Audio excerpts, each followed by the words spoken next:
Well, welcome to the first session, at least for me anyway. I drove up from Eugene this morning, so that meant I had to get up earlier than I would want to. I'm Tom Bivens. I teach at the University of Oregon. I've been teaching there for 26 years. I started a long time ago teaching television production, but at somewhere else. And then I came to the University of Oregon Journalism School 26 years ago and taught public relations for 12 years, and then became naturally, after teaching PR for 12 years, became the ethics professor. See how that worked out? All that training paid off. But today I'm going to talk to you about ethics in a Web 2.0 world. This should be pretty straightforward. Now, you probably already know this, but I'm going to talk about it anyway. And I'm going to talk about different things, not all journalism, but all related to aspects of the changes that are happening in journalism because of interactivity on the internet today. Because these apply, now some of these will be talking specifically about, for instance, marketing, but guess what? Anyone who has a blog of any kind can fall prey to marketing something and they don't even know they're doing it. What's really interesting is this is really kind of prescient. I'll get to it in a minute. But the key to this, to Web 2.0, is this question. If we're having a conversation, shouldn't I know who I'm talking to? Because we used to assume that when we were having a conversation, we knew who we were talking to. We were either talking face-to-face or over the telephone or something, or through a letter. So we knew who we were talking to, and we knew when they responded who they were. That's not necessarily the case today using Web 2.0 or the internet in general. We don't always know who we're talking to. Sometimes we have a name, and we can place that name, and we have a picture on a site, and we can place that, and we say, okay, that's a real person. But that's not necessarily true, depending on who you're talking to and what they have in mind. So the common denominator, for instance, in public relations, what's the common denominator here? PR masquerading as news, that's unethical. Advertising marketing using stealth tactics, that's unethical. Producing news stories based on unreliable sources who are not identified is unethical. The common denominator is that you're not transparent. And transparency is like the hallmark of journalism today in the Web 2.0 environment, is having people, I like to tell students, it's like standing at the end of a hallway and looking all the way down. I ought to be able to see into every open door to the other end of the hallway. That's what transparency is. As a consumer of information of any kind, I should be able to see from my end, which is where I got the information, through every door all the way down to the other end, which is where the information came from, without any obstructions, without any doors closed, so I can't see. That should be what transparency is about. Transparency is the key to ethical communication online. So let's start with blogging, first of all. The most problematic aspect of blogging, and with a lot of the new technologies, is the lure of anonymity. Now, for journalists, maybe not so much, but if you think about anonymity as in anonymity of news sources, then you're talking pretty much about the same thing. Anonymity is both a positive thing and a negative thing. Anonymity means to present yourself or your opinion publicly without disclosing your true identity. Now, this counts for you if you're a blogger, for instance, and you're not being honest about who you are, or you're using a pseudonym instead of your own name. And obviously, this happens. The president and CEO of Whole Foods did this 5-6 years ago when he blogged on an economics-oriented site for real high-end economics freaks, and was bad-mouthing his competitor. Whole Foods, and his competitor was? Wild Oats, yeah. And spent a lot of time talking about how bad their stock was doing and how unhappy their employees were and stuff like that, under a pseudonym. And eventually he got found out. The New York Times did a story on him and said, this doesn't seem right. You know, to use a fake name and identity to badmouth your competitor, that's unfair trade practices. Well, the SEC decided they couldn't do anything about it except tell him not to do it if that was possible. He claimed it was his right as a private citizen to become anyone he wanted and say anything he wanted to under the First Amendment. But to be anonymous is not to own up. Historically, though, this has some precedent. The Supreme Court said that protections for anonymous speech are vital to democratic discourse, allowing dissenters to shield their identities, frees them to express critical minority views. It's a shield from the tyranny of the majority. It exemplifies the purpose behind the Bill of Rights and the First Amendment in particular, to protect unpopular individuals from retaliation at the hand of an intolerant society. The Supreme Court has always supported the idea of anonymity. Anonymity in the United States is a time-honored tradition. For Pete's sake, Ben Franklin wrote under pseudonyms all the time, and some of them just weren't nice political rambles by Silence Dogood. Some of them were actual pot shots at rival printers in Boston, telling them what a bad job they were doing under the name of mostly women. So it has a long history in this country, but this kind of anonymity that the Supreme Court is talking about is the kind that should belong to whistleblowers, for instance. And people who are saying things and putting themselves in jeopardy by doing that, if people knew who they were. That's this kind of anonymity. But it also has its problems. It allows for abuses without any accountability. Because if nobody knows who you are, how can you be held accountable? That's a huge problem. It's easy to say something that others may not agree with or find objectionable when you can't be held accountable. You can say anything you want if nobody knows who you are. It also complicates, and now this is really important for journalists, it complicates the issues of credibility. Because as a journalist, credibility is your main currency, basically. Credibility is gained by what you do. When you tell the truth, you cover good stories, people are interested, they learn things from you. That improves your credibility. All of that leads to something that you can't exchange for anything else. If you lose your credibility, nothing else will make up for that. So what exactly is transparency? Communication should be based on the notion of honest exchange. Communication, believe it or not, is exchange. There are too many people today, especially in the Web 2.0 environment, which is supposed to promote interactivity and exchange, doesn't really.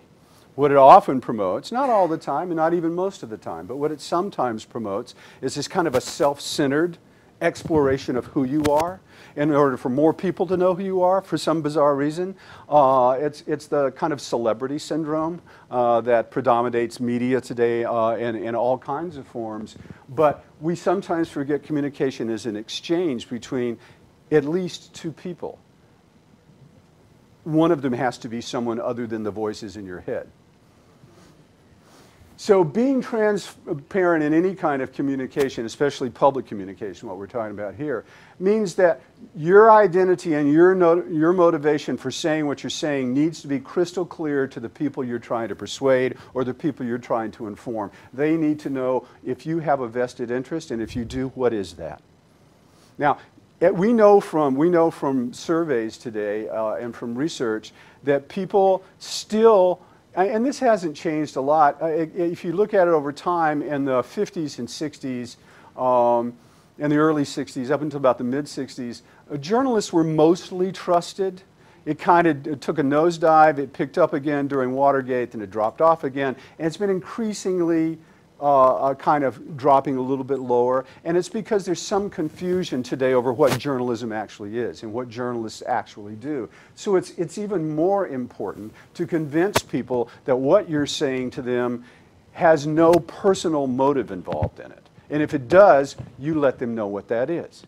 Now, this doesn't mean that, and I want to get into this whole thing that I sometimes get into with my students about the nature of objectivity and whether that's changing and whether opinion is becoming more important or not.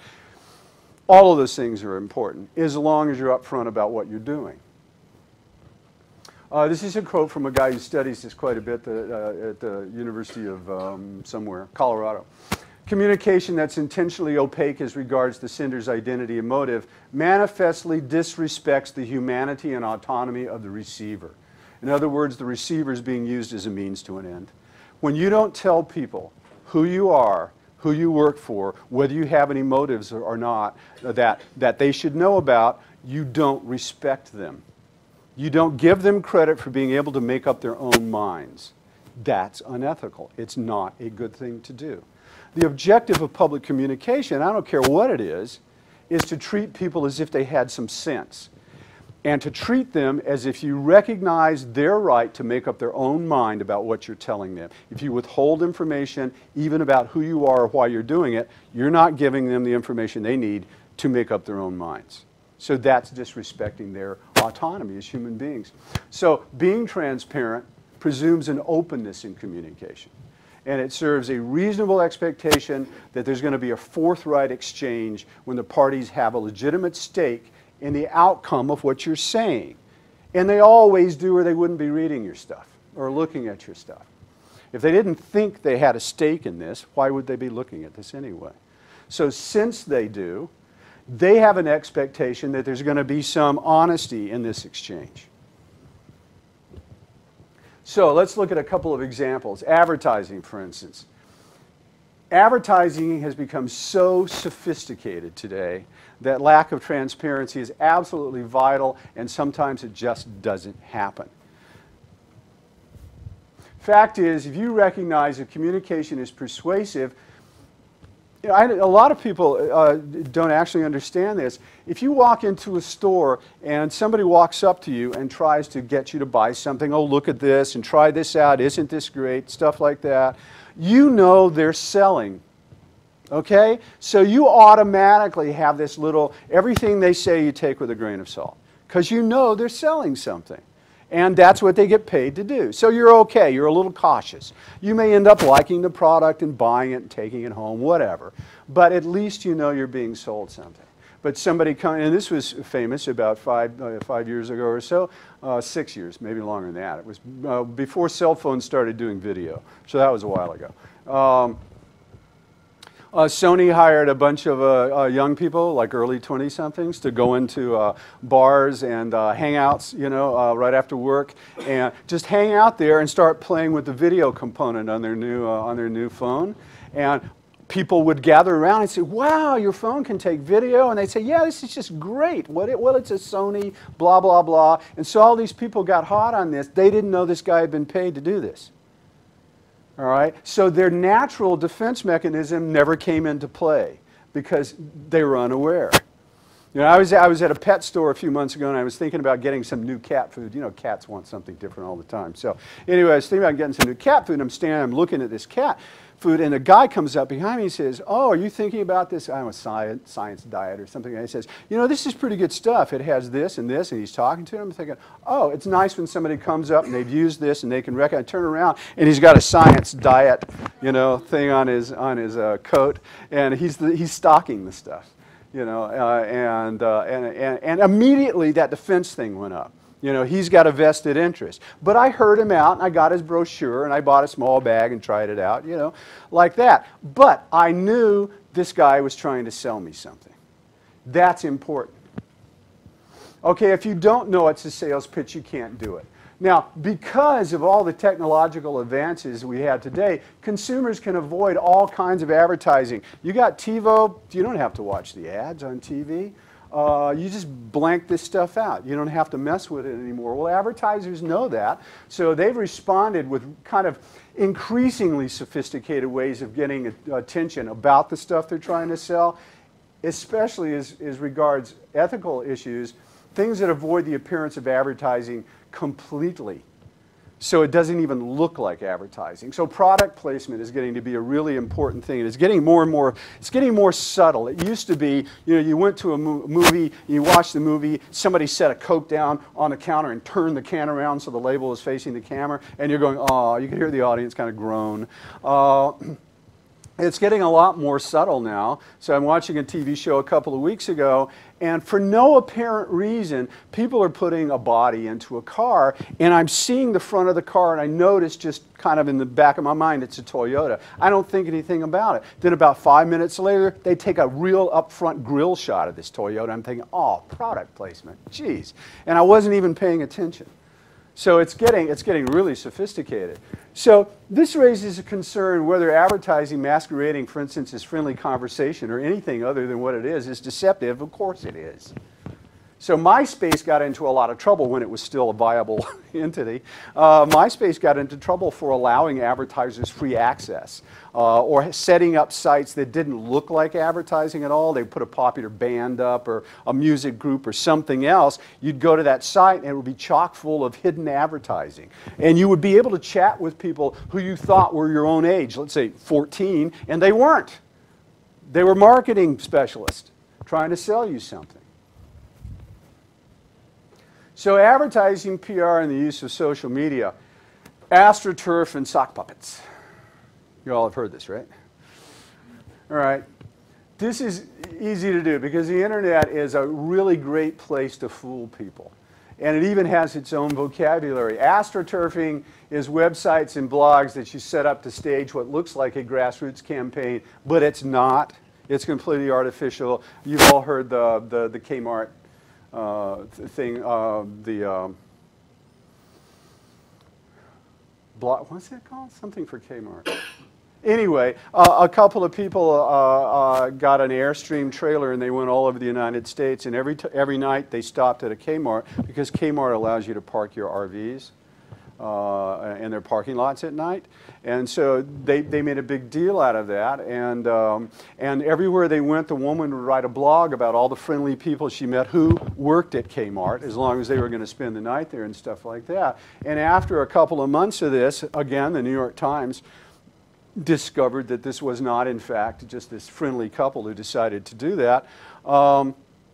It was two people. One was a professional photographer, and the other one was a professional writer. They weren't related. And Kmart bought them this Airstream and something to pull it with, and then literally paid them to do these reports. And they were affiliated with a group on their own website. There was a group called Families for Kmart or something like that. And it was a website where all of these working families for Kmart or something like that. And I'm sorry, not Kmart, Walmart. Yeah, well, 601F doesn't the other. Anyway, Walmart. The site was called Walmarting Across America. And so Working Families for Walmart was their affiliate, the group they were affiliated with, who they said helped sponsor their idea in the first place. And it was a website that was put up by a large group and contributed to by people who actually worked at Walmart and put this together. And if you wrote them, you could go online and you could comment and ask them questions. And one of the people who worked on the site, who was one of the employees at Walmart, would write you back and tell you stuff that you were asking about. Except all of these people who wrote you back and all the people who set up the site worked for a public relations agency in New York. Not a single person on that site worked for Walmart. Not a single person on that site was a member of a Walmart family. Everyone on that site, if you wrote somebody, the person who wrote you back was sitting in an office in New York in a public relations agency. So those two things together combined to totally embarrass Walmart and totally embarrass Edelman, who was their PR agency at the time. And so the word flog came into existence, fake blog, at that point. That's what AstroTurfing is. Sock puppetry is what happens when a company stooges post multiple entries under assumed names, posing as members of the public in order to boost the apparent popularity of a product. So people get hired to actually write good comments. People were shocked a couple of years ago when somebody, I think on Oprah or another interview show, an author said that he wrote positive reviews of his own books on Amazon. He had set up a separate email account with a pseudonym and stuff like that, and he wrote positive reviews of his own books, and he wrote negative reviews of his competitors' books. Okay? Sock puppetry. L'Oreal's done this, Walmart, Sony, they've all produced bogus blogs that they purported or they said were written by ordinary people, but they weren't. They were advertising agencies or public relations agencies. Seems like only yesterday. Oh, it was. Yesterday I got up and I looked at the news and I saw that Facebook and Google are duking it out. How many people have seen this story? Yeah, Facebook hired a public relations agency, Burson Marsteller, which is a huge agency. When I worked on the East Coast and taught public relations there, that's where all my students wanted to work, was Burson Marsteller. Anyway, they hired Burson Marsteller to go around to bloggers, to email bloggers and ask them to write negative stories about Google's latest attempt at social media, you know, for obvious reasons. And I mean, these are the two giants who are slugging this out right now. So people, they were actually doing this. So Burson Marsteller was having their people call bloggers or email bloggers and say, would you do this? This would really be helpful for us. And they made the mistake of emailing a guy who's noted for dealing with privacy issues on the internet. And what Facebook was trying to do was say that Google was violating privacy contracts with people, and by giving away your information when you use Google for any means at all, like you have Gmail, for instance. Like Facebook doesn't do that. So they wanted bloggers to start saying that, to get the buzz going about it, so it would go viral. Everyone would think Google was a bad person. So they emailed this guy who deals primarily with privacy issues. He's really well known, and so the guy from Burson Marsteller says, we'd like you to place some some stories on your site, maybe get this going around like that. And the guy says, I don't know who you work for. And he says, well, I can't tell you that. He says, then I can't do this. If you don't tell me who you're working for, I'm not going to do it. He said, well, we can't tell you that. He says, okay, fine. And so he blogged about that. He blogged about this public relations agency trying to get him to say bad things about Google, and in a second, everybody knew about it, and in a second, it was all over the news yesterday. And how embarrassed Facebook is. And Burson Marsteller, whose response when they were confronted with this was, yeah, it was a wrong thing to do. It goes against our own standards. Okay, if it goes against your own standards, why did you do it? Because Facebook is going to pay you $1 bazillion to do it. That's why. Okay, how many people have heard of this? WAMA, Word of Mouth Marketing Association. People who have blogs who may be involved in inadvertently or advertently selling things or promoting ideas, candidates, whatever, should be honest about it. This is the biggest organization representing word of mouth marketing in the country. And they basically say things like stealth marketing, selling ideas or products to people when they don't know they're being sold, is decidedly a bad thing. So, for instance, they demand anyone who does a blog who adheres to their code has clear disclosure of identity, because it establishes trust and credibility. If people know who you are, you're going to be more credible. If I'm an expert on something, why would I hide my identity in order to give my opinion? Because if I give my opinion and they don't know who I am, how do they know whether to believe me or not? But if they know who I am and they know I'm an expert in something, then I'm going to be believable. Doesn't even make sense. Don't blur identification in a manner that might confuse or mislead consumers as to the true identity of who you are or who you're working for. And don't instruct or imply that others should do that either, which is what was happening with Burson Marsteller. They said, we'd like you to do this, and we're not going to tell you who you're doing it for. Oh, yeah, I'm going to jump on that bandwagon. People who put campaigns together that are going to be online need to monitor and force identity disclosure. How you do it can be flexible, depending on the context, but you need to do it. Loft, that women's store, used to be something else, Loft. Yeah, Ann Taylor. And then they changed it to Loft. They thought it was trendier. So when they did that, they made this big deal, and they rounded up a list of like 1,000 bloggers who blog on women's fashion, and they sent them all this message that basically said, if you run a positive story about our name change and what we're doing that's cool now, we'll give you a $100 coupon to shop at the Loft. And oh, by the way, you don't have to tell people that this is your reward for saying nice things about us. So they left it up to you. But they didn't encourage you to let people know that you were actually being paid to say nice things about the Loft.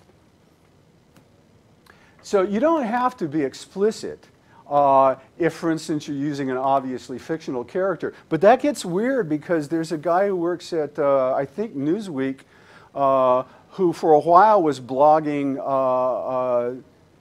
Steve Jobs, and he came to be known as Fake Steve Jobs because it was like Steve Jobs' World or something like that. And it's just this bizarre blog.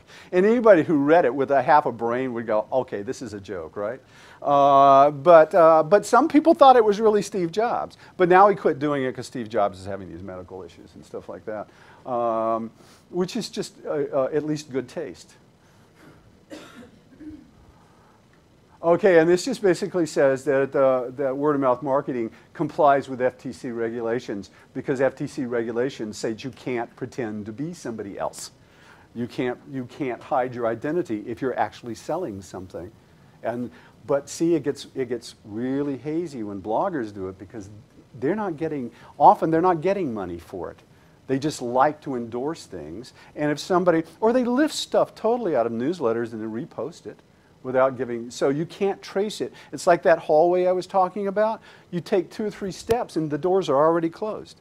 You can't go back any farther than that last blogger who sent you this information. Okay, disclosure involvement in a campaign. This is the very least you're expected to do, is if somebody asks you, tell them. And that's what Burson Marsteller would not do. They wouldn't divulge their client's name. But of course, they say that's a legal issue because the contract says we don't divulge clients' names if they ask us not to. Well, maybe that's a legal issue, but ethics and legality are often different things. Okay, if somebody needs to get in hold of you, let them know. Okay, so accountability and transparency are one way for achieving authenticity, which equals credibility and trust. Being transparent means you're going to be accountable for what you do. And if you're willing to do that up front, say it up front, people are going to trust you more and you're going to have more credibility. And in communication, really, it's all about credibility. If that's what you want to do for a living, then credibility is absolutely important. If you're just blogging for fun, you know, maybe you don't care. But as professionals, you have to care. So news, a lot of people today accuse news media of bias.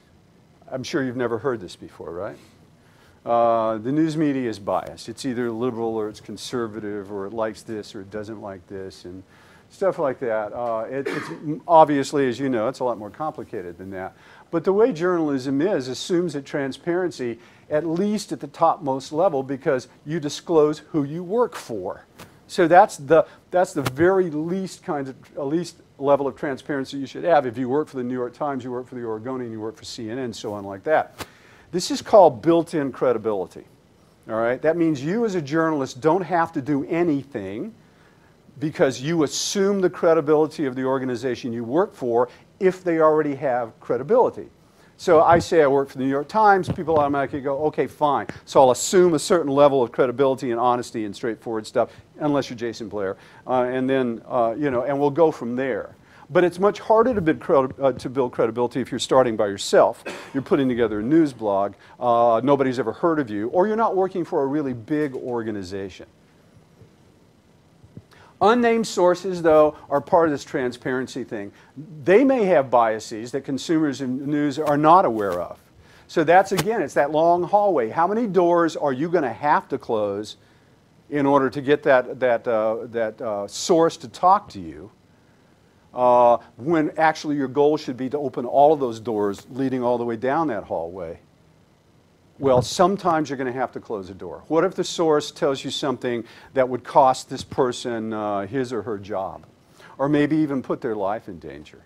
Well, you're going to have to close that door. But you want to minimize how many other doors you close along the way in order to do that. So when the New York Times took on WikiLeaks and decided they would publish a series of stories based on the stuff that Assange had given to them in The Guardian, one of the things they wanted to do was close all of those doors that were available in the raw stuff that WikiLeaks put out there that named people that put them in danger.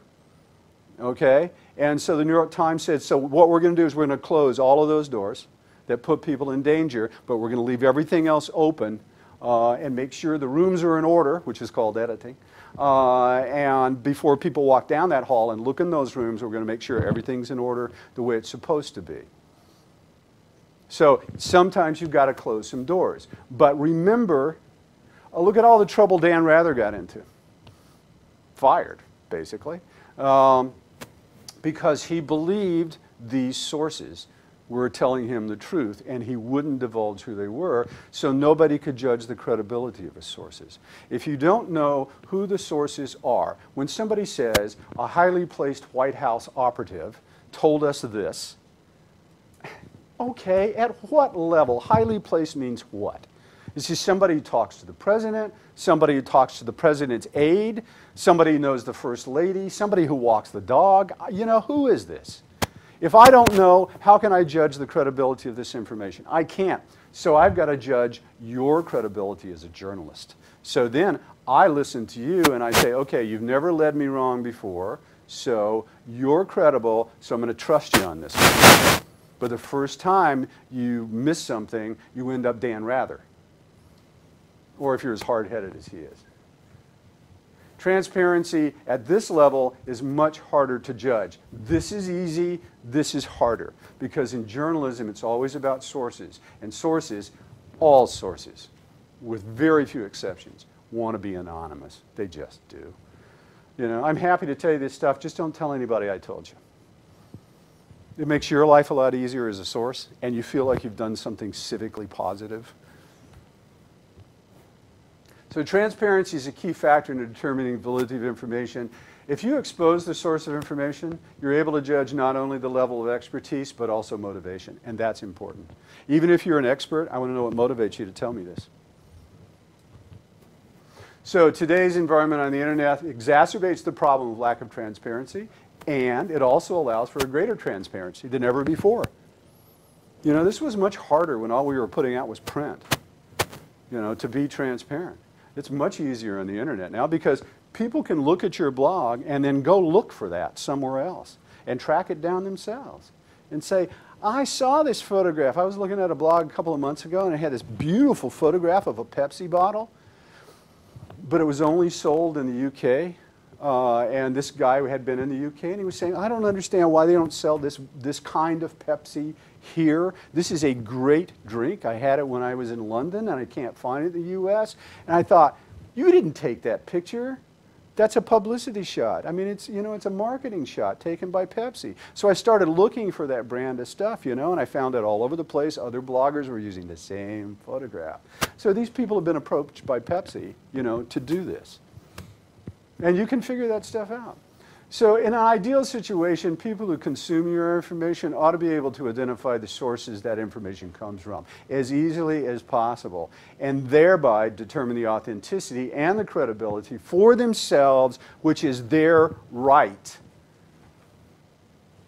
Okay, so here's just some quick guidelines. For blogging, publish as fact only that you believe to be true. If the material exists online, link to it. Don't repeat it. Publicly correct any misinformation. Write every entry as if it could not be changed, add to, but do not rewrite or delete anything. Okay? Write it as if that's it. You're never going to change it. That way you're less likely to make stupid mistakes. Disclose any conflict of interest that you might have right up front. And note questionable and biased sources. Say this. Say, this is the only person I could get this from, but they have a vested interest. So take this with a grain of salt. I just wanted you to know. All right, so be absolutely honest in what you're doing. How many of you do a blog? Okay, a few people, all right. Promote interactivity. See, I'm so old, this is the part I really hate. You know, if I put something online, I don't allow people to comment back. I don't care what they have to say. So it's a little cheesy not to do that. So, you know, if I have classes, of course, I let them comment. That's what the idea is. But I don't have a personal blog because, one, I don't have anything I feel like anybody really needs to know. And two, I don't want to really talk to anybody. I was just telling a friend of mine who's here. I got on Facebook about 5 or 6 months ago. How many friends do you have? I said, 16. I know all these people, you know. I mean, I thought that's what a friend was. He says, I only have 160. You know, you say, I got students who have 300, you know, like that. I say, 600. I have students who have 600 friends. I say, I don't know 600 people. So anyway, but that's me. If you're a blogger, you need to have people interact with you. That's the purpose of blogging, really. Post on a regular basis or people will stop coming to it. My brother has a blog. He posts like once every 6 months, so I just quit looking at it. Visit and post on other blogs. This promotes interactivity, and if you want it, it promotes openness. Respect blog etiquette. The former CEO of the chief executive, whatever, editor of the Seattle Times, Mike Fancher. He said the Seattle Times experimented with, when they started having stories that you could comment on online, he said their filters just couldn't filter out all the crap they got back in the comments, so they quit doing it. He said the stuff was so obnoxious that people would write. It had no meaning. Well, you all know that. You see this stuff all the time. You go to a site, you know, and you want to put this up and post it for your students, and the second comment on there is something you wouldn't want anybody to look at. So that can be a problem. So, you know, respect that.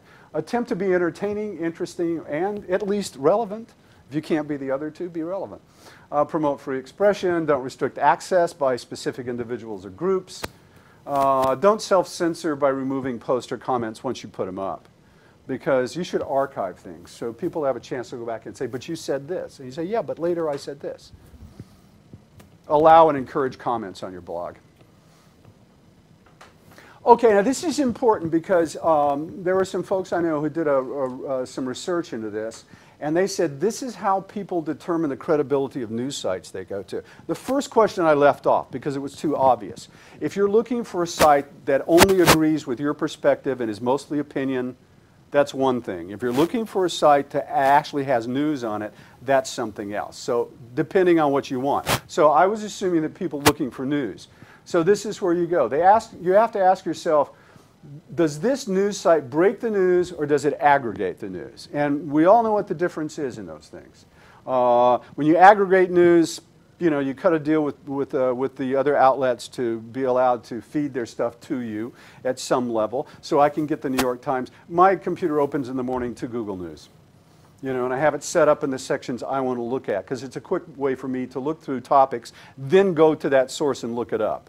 And then I typically go to the New York Times and read that. And if I have any time left, I go read the Guardian.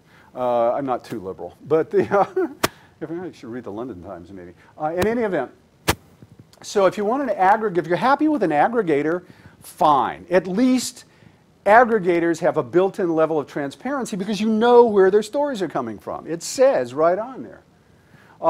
Ask yourself, are some articles based on first-hand observation rather than secondary sourcing? All aggregators by nature is a secondary source. So if you go to the New York Times, you're going to find first-hand observation because their reporters write the stuff for the New York Times. So that's the difference there. Is the source of news transparent? All right? You'd be surprised how many places that people go to actually look up news, you can't tell where it came from. I mean, I like the Huffington Post okay, but there are times I go on there and I don't know where they're getting this stuff from that they're saying. Not always. I often have better luck on Wikipedia because at least Jimmy Wales makes them put footnotes. Says you can't put a page on here if you don't put footnotes telling where you got this stuff. Can you easily find out about the news organization and its staff members by looking at their site? You know, if their masthead isn't somewhere on that site, why isn't it? That's always the first thing you should do. And back in the old days, every time I opened a newspaper, I'd always go to the masthead and see who these people were. Does the news provider publicize its principles and adhere to them? Every newspaper I've ever known had an ethics code, even if all it was the SBJ code. You know, more and more sites need to provide this kind of information. What is it we stand for? What will we do? What won't we do? And we want to stick to that. So if I want to look, I can find that. Are the sources used in articles clearly identified? This is tough. This is tough in journalism, always has been. It's not going to get any easier.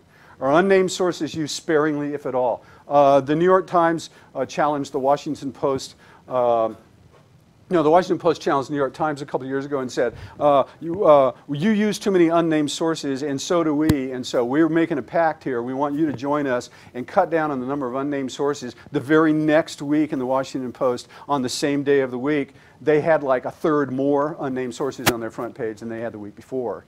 So this is getting increasingly hard to avoid. If unnamed sources are used, why are they used?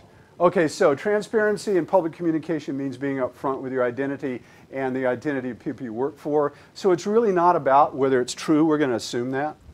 Okay? The question is whether people are giving us the information have a vested interest in the outcome, and if they do, why are they hiding things? Okay? There's no real reason it's acceptable for anyone who's engaged in any public communication to hide anything.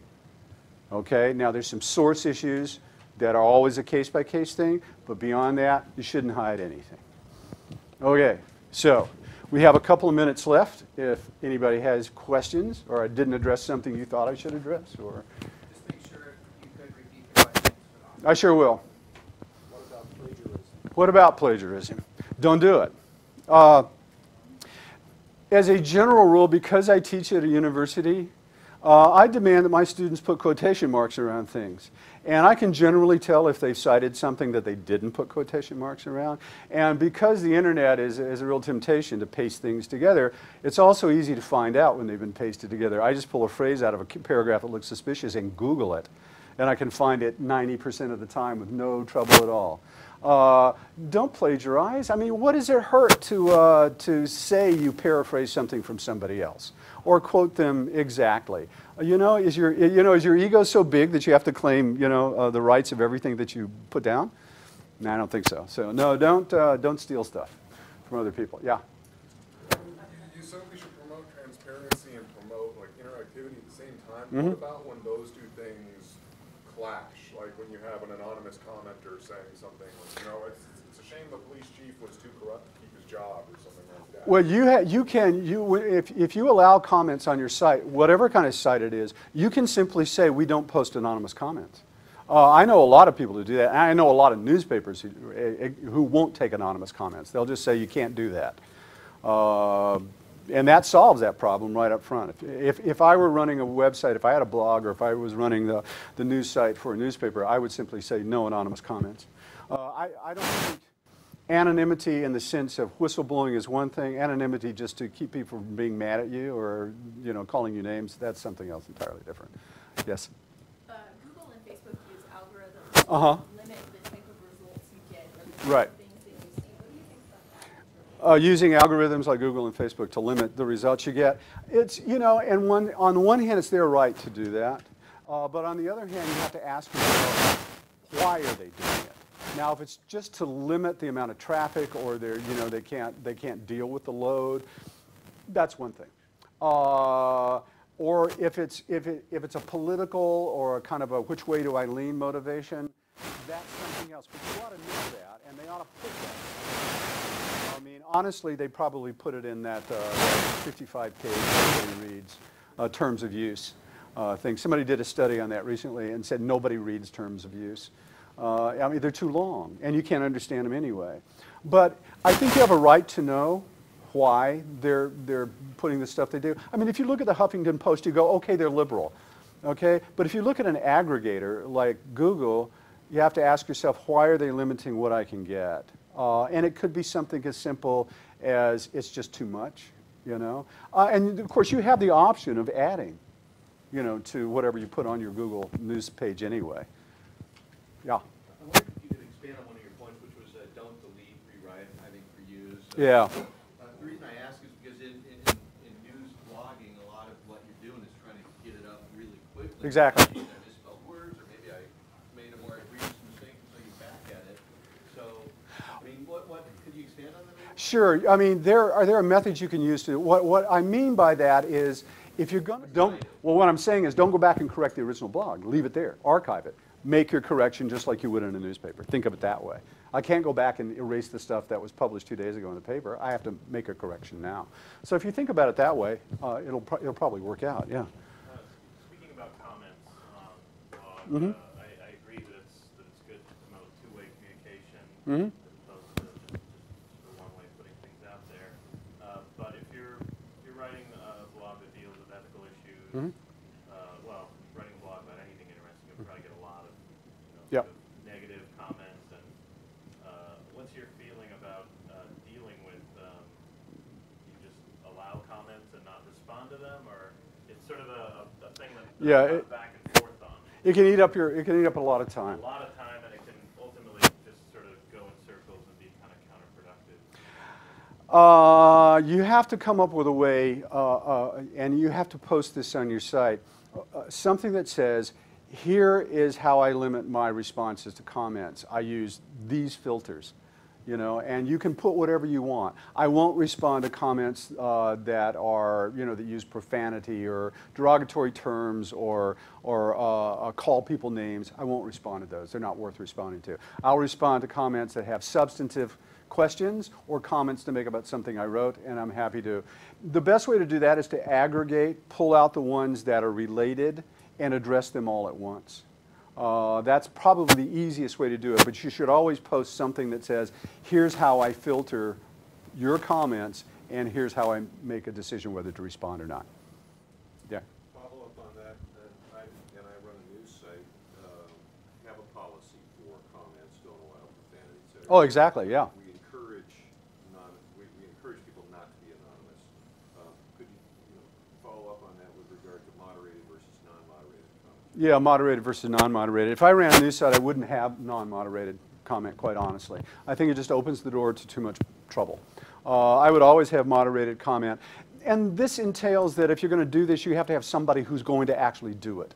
A separate employee or somebody adds it to their job description because it's not going to take any time at all. So your job is to look through this stuff every day and decide what you're going to respond to and what you're not going to respond to, or if you have a response policy. It may be that you just don't respond, that the comments are places just there for people to add to your story. And that's fine. The very first newspaper ever published in the United States, it wasn't even the United States, was published for one day only because the court declared it seditious libel and burned the press.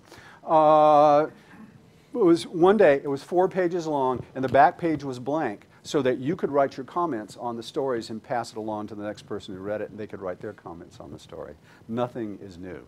But I support limiting comments, screening and filtering for profanity, obscenity, things like that. What the filters can't pick up, you have to pick up yourself and discount them. Don't automatically allow them online. Have a policy that states what you do and why you do it, and moderate all comments. I would never allow unmoderated comments on a site, quite honestly.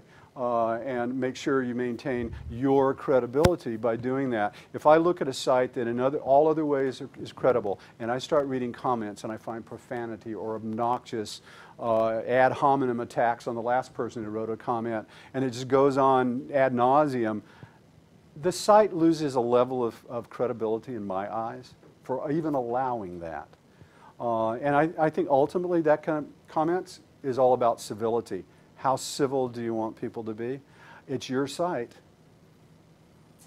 you have any suggestions for how you can go about trying to find the commenters, not marketing yourself, but trying to get the right type of commenters, people who actually are interested in having a discussion, and not just people who are interested in You have to link to, like I said, you want to link to other sites that do what you do or that you admire.